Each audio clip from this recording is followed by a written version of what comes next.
पहिल्या प्रकारचं उदाहरण आहे 0.8 गुणिला 0.5 भागिला 0.040 बरोबर किती। आता अशा प्रकारचे काही बेसिक जे उदाहरणं आहेत ते आपण यापूर्वी शिकलेले आहोत। हा पुढचा व्हिडिओ आहे। जर तुम्ही ते मागील व्हिडिओ पाहिले नसतील तर डिस्क्रिप्शन लिंकमध्ये तुम्हाला या व्हिडिओची लिंक दिलेले आहेत, त्या ठिकाणी जाऊन तुम्ही ते सर्व व्हिडिओ पाहू शकता। या ठिकाणी 0.8 गुणिले 0.5 छेद 0.040 बरोबर किती। तर आपल्याला माहिती आहे की आपण पॉईंटचा विचार करत नसतो। मग या ठिकाणी 0.8 म्हणजेच पॉईंट जर काढला आपण तर फक्त राहिला 8 गुणिला त्यानंतर या ठिकाणी सुद्धा पॉईंट काढा म्हणजेच राहिला 5 छेदस्थानी काय करायचं, पॉईंट नंतर परत 0.40 आहे, मग अगोदरच्या शून्याला महत्त्व नाही, पॉईंट काढला म्हणजेच राहिले 40। त्यानंतर पुढे करायचं काय बघा, वरती अंशस्थानी पॉईंट नंतर किती अंक आहेत ते सर्व मोजून घ्यायचे आणि ते छेदस्थानी द्यायचे। मग या ठिकाणी बघा 0.8 आणि 0.5 या ठिकाणी पॉईंट नंतर 1 आणि इथं पॉईंट नंतर 1 असे टोटल 1 2 2 अंक झाले। याचा अर्थ छेदस्थानी आपण 2 शून्य वाढवून देऊ। ठीक आहे। आता छेदस्थानी पॉईंट नंतर 1 2 3 अंक आहेत, म्हणजेच अंशस्थानी आपण 3 शून्य वाढवून देऊ, 1 2 आणि 3 अशा प्रकारे। त्यानंतर कॅल्क्युलेशन करताना आता 1 2 3 या प्रकारे 1 2 3 हे 3 3 शून्य कॅन्सल झालेत। त्यानंतर 4 1 4 आणि 4 2 8। ठीक आहे। छेदस्थानी उरला 1, वरती हा 2 गुणिला 5 म्हणजेच 2 गुणिला 5, छेदातल्या एकाला काही व्हॅल्यू नसतं, मग 2 गुणिला 5 बरोबर 5 2 10 किंवा 2 5 10 हे झालं आपलं फायनली ॲन्सर। दुसऱ्या प्रकारच्या उदाहरणामध्ये 0.03 गुणिला 1.6 छेद 0.008 गुणिला 0.6 बरोबर किती। आता या ठिकाणी वरच्या ठिकाणी पॉईंट जर काढला तर हा 3 राहील, गुणिला संख्या जशी तशी 1.6 म्हणजे 16 होईल, छेदस्थानी पॉईंट काढला म्हणजे या ठिकाणी 8 होईल, गुणिला या ठिकाणी पॉईंट काढला म्हणजे 6 होईल, अशा प्रकारे। त्यानंतर अंशस्थानी पॉईंट नंतर 1 2 आणि हे 3 टोटल 3 अंक आहेत, म्हणजे छेदस्थानी 3 शून्य वाढवा, छेदस्थानी 1 2 3 4 4 अंक आहेत पॉईंट नंतर, म्हणजेच वरती 4 शून्य वाढवायचे आहेत आपल्याला। आता या ठिकाणी पहा 3 शून्य कॅन्सल 3 शून्य कॅन्सल। त्यानंतर 8 1 8 8 2 16 राहिलेला शून्य त्यावर घेऊया। ठीक आहे। 3 1 3 आणि 3 2 6। ठीक आहे। आता 2 1 2 आणि 2 10 20। ठीक आहे। आता बघा या ठिकाणी 1 गुणिला 10 उरलेत, छेदस्थानी फक्त 1 उरला। या ठिकाणी तर तिसऱ्या प्रकारचं उदाहरण आहे 0.2 गुणिला 2.1 गुणिला 0.4 छेद 0.07 गुणिला 0.08।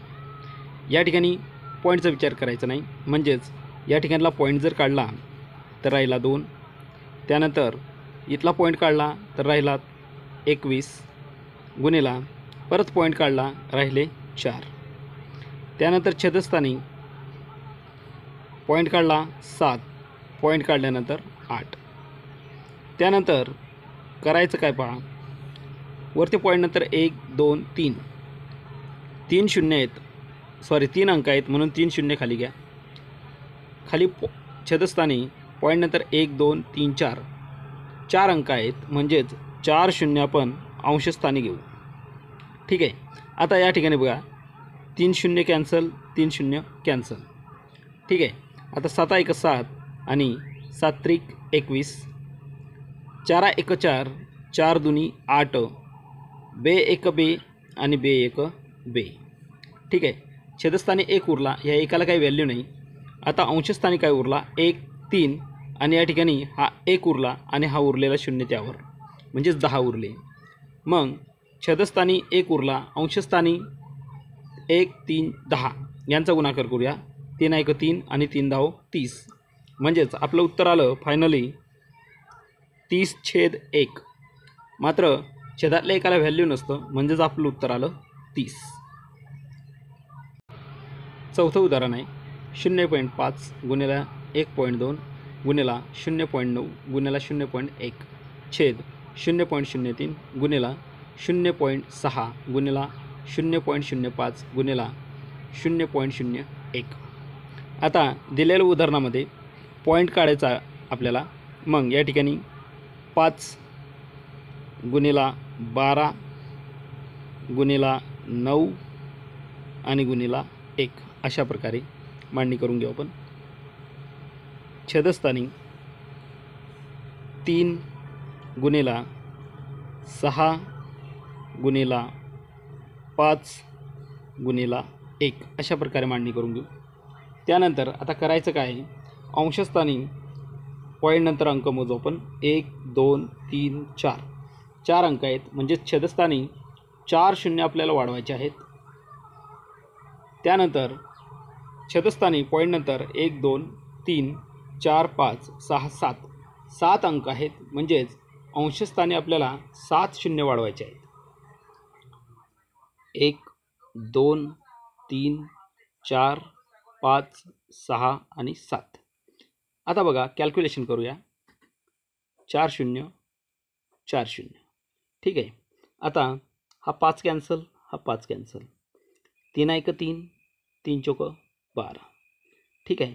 आता याला 6ला आणि 9ला 3च्या कसोटीने भाग जातो, म्हणजेच 3 दुनी 6 3 त्रिक 9. त्यानंतर 2 1 2 2 दुनी 4, म्हणजे छेदस्थानी 1 उरला. या 1ला काही व्हॅल्यू नाही. आता या ठिकाणी पाहूया आपण काय काय उरलं.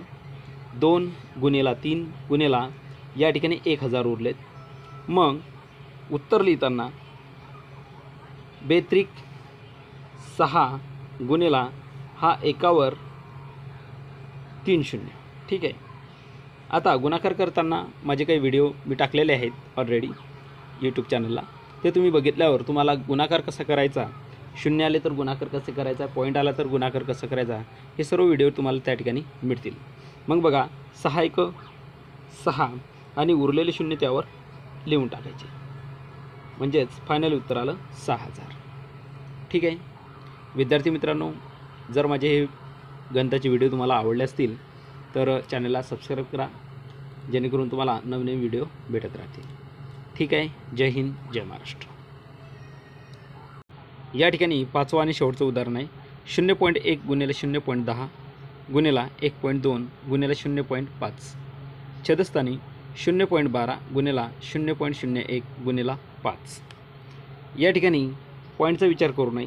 0.1 म्हणजेच 1 गुणिला 0.10 म्हणजेच 10 गुणिला 1.2 म्हणजेच 12 गुणिला 0.5 म्हणजेच फक्त 5. छेदस्थानी 0.12 म्हणजेच 12 गुणिला 0.01 म्हणजेच गुणिला 1 त्यानंतर गुणिला 5. आता पॉईंटचा विचार करू, म्हणजेच पॉईंटनंतर किती अंक आहेत. पॉईंटनंतर 1 1 1 म्हणजेच टोटल मोजू आपण. 1 2 3 4 5. टोटल 5 अंक आहेत, म्हणजे छेदस्थानी आपल्याला 5 शून्य वाढवायचे आहेत. 1 2 3 4 5. ठीक आहे. छेदस्थानी 1 2 3 4 4 अंकानंतर पॉईंट आहेत. या ठिकाणी दिलेलं नाही, म्हणजे 4 अंकानंतर पॉईंट आहेत, म्हणजेच वरती 4 शून्य आपल्याला वाढवायचे आहेत. अंशस्थानी 4 शून्य वाढवलेत. ठीक आहे.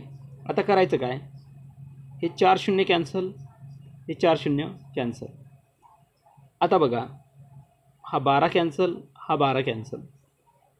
1 कॅन्सल, 1 कॅन्सल. त्यानंतर 0 कॅन्सल, 0 कॅन्सल. या ठिकाणी अंशस्थानी उरला हा 1, इथं उरला 5, इथं उरला 5. हा 5 कॅन्सल, हा 5 कॅन्सल. म्हणजे छेदस्थानी उरला फक्त 1 आणि अंशस्थानीसुद्धा उरला 1. याचाच अर्थ आपलं फायनली उत्तर अंशातला जो 1 असतो तोच लिहायचा, छेदातला काही व्हॅल्यू नसतं, म्हणजे उत्तर आलं आपलं 1. ठीक आहे.